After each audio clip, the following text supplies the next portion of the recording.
টাঙ্গাইলের যমুনা সেতুর পূর্ব পাড়ের কাছে জোকারচরে রড বোঝাই ট্রাক উল্টে নিহত হয়েছেন ১৫ জন। দুর্ঘটনায় আহত হয়েছে আরও ১০ জন।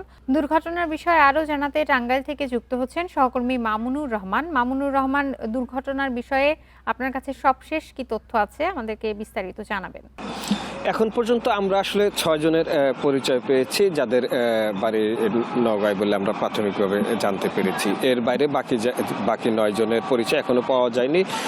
আর যারা নিহত হয়েছে তাদের লাশ টাঙ্গাইল জেনারেল হাসপাতালের মর্গে রয়েছে, আর আহতদেরকেও টাঙ্গাইল জেনারেল হাসপাতালে এবং টাঙ্গাইল মেডিকেল কলেজ হাসপাতালে চিকিৎসা দেওয়া হচ্ছে।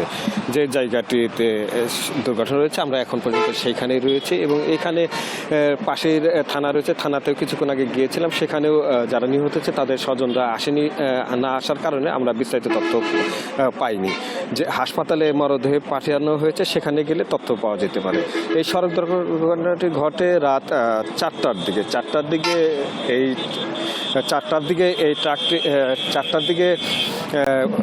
ট্রাকটি জায়গায় আসে। এর আগে ট্রাকটি চট্টগ্রাম থেকে রড বোঝাই করে উত্তরবঙ্গের দিকে যাচ্ছিল। তখন মহাসড়কের বিভিন্ন জায়গা থেকে এই যাত্রীগুলা ট্রাকের উপর ওঠে এবং এই জায়গায় আসলে নিয়ন্ত্রণ হারিয়ে পড়ে যাওয়ার পরে স্থানীয় জনগণ, ফায়ার সার্ভিস ও পুলিশের সহায়তায় এই 15 জনের মধ্যে উদ্ধার করা হয় এবং অন্তত 10 জন আহত হয়। তাদেরকে টাঙ্গাইল জেনারেল হাসপাতালে ভর্তি করা হচ্ছে। সেখানে কয়েকজনের অবস্থার অবনতি হলে চিকিৎসার জন্য 3 জনকে রেফার করা হয়েছে ঢাকায়, এমনটি আমরা এখন পর্যন্ত জানতে পেরেছি।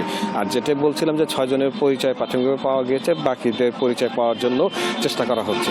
এখন আসি যে নিহত যারা হলো তারা কিভাবে নিহত হলো। এই যে খোলা ট্রাকে যে যাচ্ছে অনিরাপদ যানবাহন, প্রতি বছরই আমরা দেখি যে উৎসবের, বিশেষ করে ঈদের যে 2টি ঈদ, এই ঈদের